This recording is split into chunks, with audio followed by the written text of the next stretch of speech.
Hello dear student, vibrant academy के online platform पर आपका स्वागत है। हम आइसोमेरिज्म की डीपीपी सोल्व कर रहे थे और उसी सीरीज में आज हम डीपीपी नंबर 9 सोल्व करेंगे।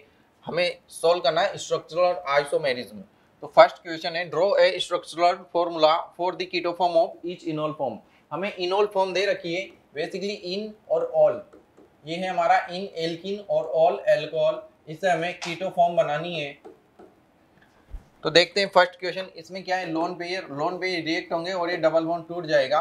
तो इसकी कीटो फॉर्म क्या बनेगी, ये डबल बॉन्ड और एज इट इज रहेगा। यहाँ से ये डबल बॉन्ड बन जाएगा और हाइड्रोजन इधर आ जाएगा। तो ये इसकी हमें कीटो फॉर्म प्राप्त होगी।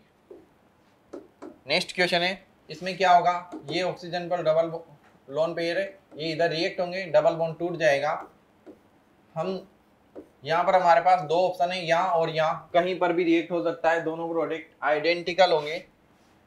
तो ये OH, ये हमारा कीटो फॉर्म बन जाएगी।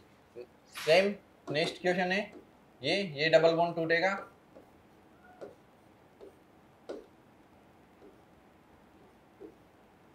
ये बन जाएगा।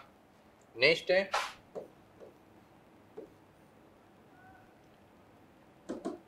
ये लोन पेयर इधर रिएक्ट होगा, ये डबल बॉन्ड टूटेगा और हाइड्रोजन इधर आ जाएगा। ये एज इट इज रहेगा, ये डबल बॉन्ड और ये आ जाएगा। तो ये हमारी कीटो फॉर्म बनी इनोल फॉर्म से। नेक्स्ट क्वेश्चन क्या है, all attempts to isolate primary and secondary nitroso compounds result only in the formation of oxime tertiary nitroso compound, however are stable, explain। that means हमें क्या करना है, ये ऑक्साइम फॉर्म दी हुई है हमें N डबल बॉन्ड O। तो हमें oxime, formation of oxime tertiary nitroso, देखो C डबल बॉन्ड NOH, ये क्या है नाइट्रोसो और ये क्या है ऑक्साइम। तो जैसे कीटो इनोल टोटोमेरिज्म होती है, उसी तरह से नाइट्रोसो ऑक्साइम भी टोटोमेरिज्म होती है। इसमें क्या होगा, एल्फा हाइड्रोजन है, तो एल्फा हाइड्रोजन को ये एक्सट्रैक्ट करेगा और ये डबल बॉन्ड टूट जाएगा। तो C डबल बॉन्ड N, ये क्या हो जाएगा हमारा OH,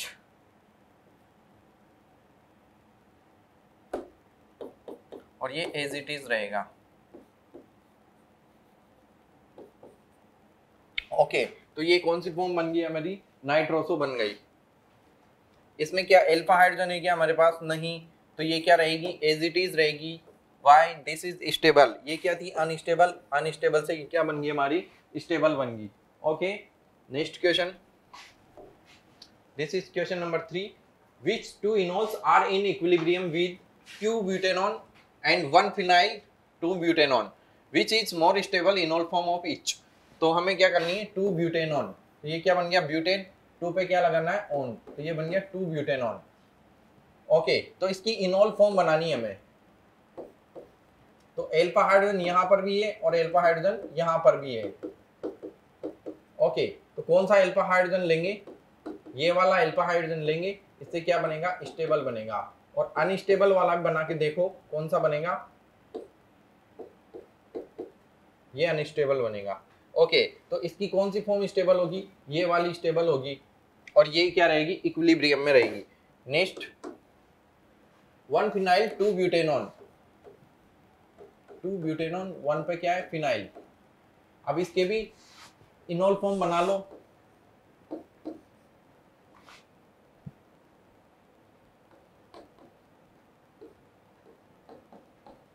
फर्स्ट ये बनेगा और सेकंड ये बनेगा। अब इसमें कौन सी स्टेबल होगी, इंपॉर्टेंट थिंग ये है, जैसे इसमें कौन सी, ये वाली स्टेबल हुई थी, ये फॉर्म स्टेबल हुई थी। अब इसमें कौन सी स्टेबल होगी हमें देखना है। तो हमें ये फॉर्म स्टेबल मिलेगी क्योंकि ये फिनाइल के साथ कॉन्जुगेशन में रहेगा, रेजोनेंस स्टेबल होगी, तो मोर कॉन्जुगेशन मोर स्टेबिलिटी, तो ये फॉर्म इसकी स्टेबल रहेगी। नेक्स्ट क्वेश्चन है, write the product if any of deuterium incorporation by the prolonged treatment of the following compound with D2O NaOD। जैसे H2O होता है, अब इसके दोनों हाइड्रोजन को मैं इसके ही आइसोटोप से रिप्लेस कर दूं तो ये D2O हो जाएगा। जैसे NaOH है, अब इसमें हाइड्रोजन को ड्यूटेरियम से, इसका ही आइसोटोप होता है प्रोटीरियम, प्रोटियम, ड्यूटेरियम एंड ट्राइटियम, इसके 3 आइसोटोप होते हैं। तो ये क्या हो जाएगा NaOD। ओके,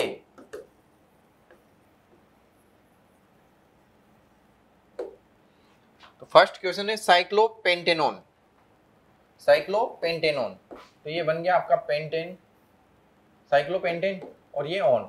अब इसमें कितने हाइड्रोजन है, क्वेश्चन का कहने का मतलब क्या है, कितने हाइड्रोजन है जिनको मैं ड्यूटेरियम से रिप्लेस कर सकता हूं। तो मैं आपको बता दूं, जो भी अल्फा हाइड्रोजन होते हैं उनको हम ड्यूटेरियम से रिप्लेस कर सकते हैं, और प्रोलॉन्ग ट्रीटमेंट में अगर कोई OH का H है वो भी रिप्लेस हो जाएगा, और अगर कॉन्जुगेशन में कोई हाइड्रोजन है वो भी रिप्लेस हो सकता है।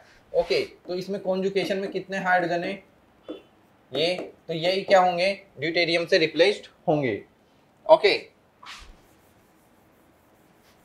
नाउ क्वेश्चन नंबर बी, 2,2-डाइमिथाइल प्रोपेनेल, ये क्या हो गया आपका प्रोपेन, ये एल, प्रोपेनेल। ओके, 2,2-डाइमिथाइल 1 2, यहां पर CH3 मिथाइल CH3।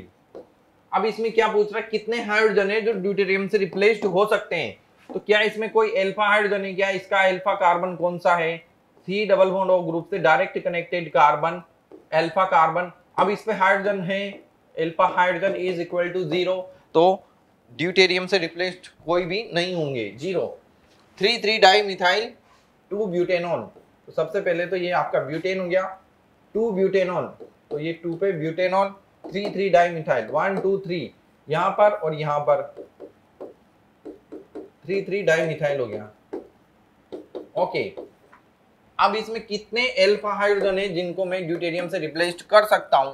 तो ये अल्फा हाइड्रोजन है और ये अल्फा कार्बन है, ये भी अल्फा कार्बन है, लेकिन इस पे तो अल्फा H क्या है, 0, इस पे अल्फा H कितने हैं, 3, तो मैं 3 हाइड्रोजन को ड्यूटेरियम से रिप्लेस कर सकता हूं। Okay, let us move to the next question, this is question number D. इसमें ये C double bond O group है, ये दोनों हाइड्रोजन और ये दोनों हाइड्रोजन रिप्लेस्ड हो जाएंगे, फिर ये CHO ग्रुप है, तो 2 हाइड्रोजन ये 2 हाइड्रोजन ये भी इससे रिप्लेस्ड हो जाएंगे। ओके, तो कितने हाइड्रोजन होंगे जो ड्यूटेरियम से रिप्लेस्ड होंगे, 1 2 3 4 5 6 7 and 8। Okay, now question number E, 2 hydrogen ये होंगे इसमें, 1 हाइड्रोजन ये 3, फिर ये कॉन्जुगेशन में है तो 2 हाइड्रोजन ये 2 1 2 3 4 5 हाइड्रोजन हैं जो ड्यूटेरियम से रिप्लेस्ड हो जाएंगे, क्योंकि कॉन्जुगेशन का हाइड्रोजन भी माना जाएगा। Next, this is question number F. 1 hydrogen ये है, 2 ये हैं, ठीक है, फिर ये कॉन्जुगेशन में है, 2 हाइड्रोजन ये होंगे और 3 ये होंगे, 1 2 3 4 5 6 7 8। कितने हाइड्रोजन है जो ड्यूटेरियम से रिप्लेस्ड हो जाएंगे इसमें, 8। ओके, नाउ फिनॉल, ये हाइड्रोजन रिप्लेस्ड होगा या नहीं होगा, इसमें मेन क्वेश्चन यही है, ये और ये, जैसे फिनॉल का स्ट्रक्चर मैं इधर बना देता हूं, ये अल्फा है, ये कॉन्जुगेशन में और ये कॉन्जुगेशन में, ये तीनों तो होंगे ही होंगे, इसमें तो कोई बड़ी बात नहीं। लेकिन क्या ये भी होगा क्या, बिल्कुल OH का H भी रिप्लेस्ड हो जाता है जब prolong, that means long time treatment होता है, तो ये भी रिप्लेस्ड हो जाता है। तो इसमें 4 अल्फा हाइड्रोजन है जो ड्यूटेरियम से रिप्लेस्ड हो जाएंगे। Okay, now next question H, इसमें कौन सा अल्फा H है, ये। ओके, यहां भी CHO ग्रुप है, तो 1 हाइड्रोजन ये हुआ, 2 हाइड्रोजन ये हुए और 1 H ये, तो 1 2 3 4 5 ये हाइड्रोजन है जो ड्यूटेरियम से रिप्लेस्ड हो जाएंगे। Okay, next question, which of the following exhibit इनॉल a significant presence at equilibrium, that means कौन सा इनॉल फॉर्म ज्यादा स्टेबल होगा, कहने का मतलब ये है, हमें कीटो फॉर्म दे रखा है, हम इनकी इनॉल फॉर्म बना के देख सकते हैं, ये इसकी इनॉल फॉर्म होगी, यहाँ तो एक्टिव मिथाइलिन है तो 2 हाइड्रोजन होंगे, तो ये भी बनेगा इनॉल फॉर्म, लेकिन यहाँ पर अल्फा हाइड्रोजन नहीं है तो इनॉल नहीं बनेगा, और यहाँ पर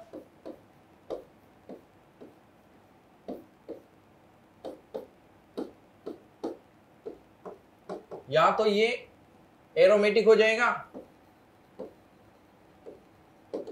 एरोमेटिक होने के कारण इनोल फॉर्म ज्यादा स्टेबल होगी।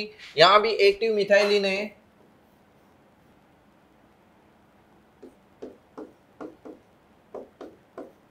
ये बनेगा या फिर ये बनेगा, दोनों आइडेंटिकल होंगे। ओके, तो ये भी स्टेबल होंगे, लेकिन ये फॉर्म ज्यादा स्टेबल नहीं होगी। क्यों?